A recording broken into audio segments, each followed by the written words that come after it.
रविंद्र कौशिक नाम तो सुना होगा। शक्ल बदलने में माहिर रविंद्र कौशिक उर्फ नबी अहमद शाकिर। नहीं सुना तो चलिए हम आपको सुनाते हैं। श्री गंगानगर में एक हिंदू पंडित के घर पैदा हुआ भारत का ब्लैक टाइगर, जिसका नाम रखा गया रविंद्र। रविंद्र को नाटक एक्टिंग करने का बड़ा शौक था।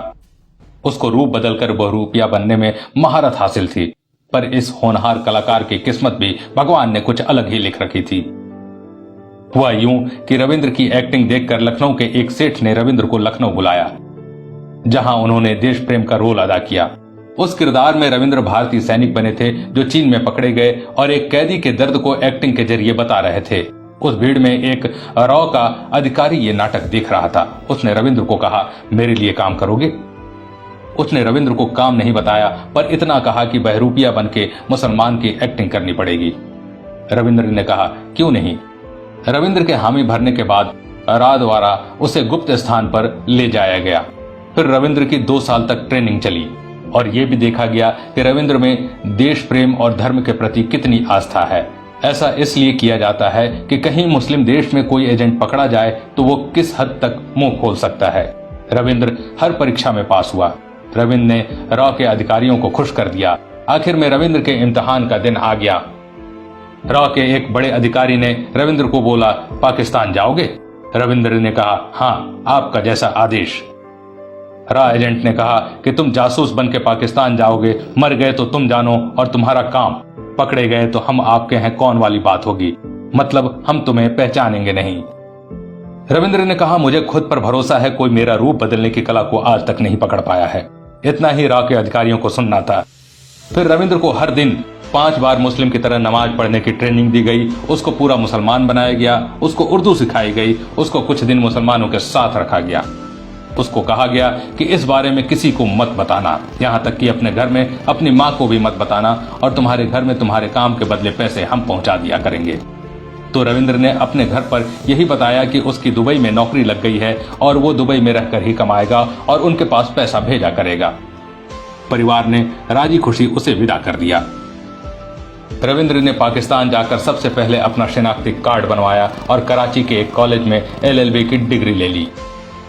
फिर एक दिन रविंद्र ने अखबार में पाकिस्तानी सेना भर्ती का एक इश्तिहार देखा। रविंद्र ने मौके का फायदा उठाते हुए फॉर्म भर दिया और भगवान की दया से उसमें वो सफल हो गए और वो पाक आर्मी में एक सिपाही बन गए। कहा जाता है कि रविंद्र ने पाकिस्तानी सेना को अपने काम से इतना खुश कर दिया कि सेना में वो मेजर के पद तक पहुंच गए थे। पाकिस्तान में मेजर का पद काफी ओहदा रखता है और अंत में उन्होंने अपने सीनियर अधिकारी की बेटी फातिमा से शादी कर ली। शादी करना राह में बहुत जरूरी है, क्योंकि कभी किसी को ये शक नहीं होगा कि ये व्यक्ति विदेशी है, क्योंकि शादी के बाद उसके रिश्तेदार पाकिस्तान में भी हो जाएंगे। तो ऐसा ही रविंद्र ने भी किया। वो भारत को कई महत्वपूर्ण सूचनाएं पाकिस्तान से लगातार भेज रहा था, पर सरकार से एक बहुत बड़ी चूक हो गई। वह यूं कि सरकार चाहती थी कि रविंद्र की सहायता के लिए एक और आदमी पाकिस्तान भेजा जाए। रविंद्र से इस बारे में पूछा गया तो रविंद्र ने कहा कि मुझे किसी की जरूरत नहीं, मैं अकेला ही काम कर लूंगा, और सरकार के दबाव में रविंद्र को हामी भरनी पड़ी। फिर एक रॉ एजेंट को रविंद्र की मदद के लिए पाकिस्तान भेजा गया। उसने भारत बॉर्डर तो पार कर लिया, पर रुक गया एक होटल में चाय पीने, जहां कुछ पाकिस्तानी सैनिक पहले से बैठे थे। उन सैनिकों को इस एजेंट की बोलचाल से उस पर शक हो गया। सैनिकों ने उस एजेंट को पकड़ लिया और पूछा कि कौन हो तुम? उस मूर्ख एजेंट ने बोला, भारत से आया हूं अपने दोस्त से मिलने, पर समय ही खराब था। उनमें से एक ने कहा कि बता कौन है तेरा दोस्त, नहीं तो गोली मार दूंगा। इतना सुनते ही वो बोला कि मैं रॉ का एजेंट हूं, यहां पहले से मौजूद रॉ एजेंट की मदद करने आया हूं, जो आपकी सेना में मेजर है, जिसने हिंदू होते हुए भी मुस्लिम लड़की से शादी की है। पाकिस्तानी सैनिक एकदम हक्का बक्का रह गए। सेना के एक सैनिक ने कहा, तुम उसे कहां पर मिलने वाले थे? उससे उसी प्लान के मुताबिक मिलो, पर उसे शक नहीं होना चाहिए। प्लान के मुताबिक उसने रविंद्र को बुलाया और दोनों ने हाथ मिलाया।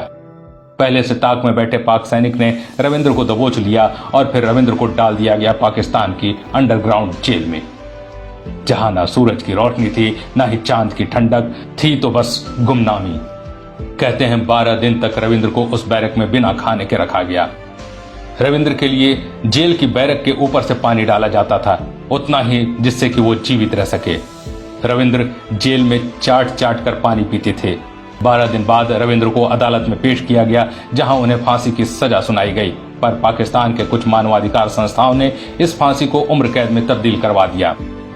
इस बीच रविंद्र अपने घर पर खत भी लिखा करता था, जो आज भी उसके घर पर मौजूद है, जिसमें रविंद्र लिखा करता था कि मैं कोई दुबई कमाने नहीं गया, मैं जासूसी करने पाकिस्तान गया, जहां मुझे भारत सरकार की गलती के कारण पकड़ लिया गया है।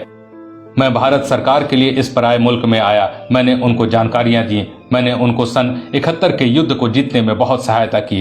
इंदिरा गांधी ने मुझे ब्लैक टाइगर की उपाधि दी। अब मुझे टीबी और हृदय रोग हो गया है, जिसका इलाज इस मुल्क में कहीं नहीं है। मुझे बचा लो, मैं भारत की जमीन पर मरना चाहता हूँ। रविंद्र के पिता बार बार भारत के नेताओं से मिलते रहे। नेताओं ने इतना ही कहा कि उसने एग्रीमेंट साइन किया है कि ये पकड़ा गया तो उसकी कोई सहायता नहीं होगी और हम दुनिया में भारत का नाम खराब नहीं करना चाहते। और अंत में 2001 में पाकिस्तान का टॉर्चर सहते सहते रविंद्र ने पाकिस्तान की जेल में प्राण त्याग दिए। आज के लिए बस इतना ही दोस्तों। अगर वीडियो पसंद आई हो तो लाइक करिएगा और ऐसे ही वीडियो देखने के लिए हमारे पेज को फॉलो जरूर करें। धन्यवाद।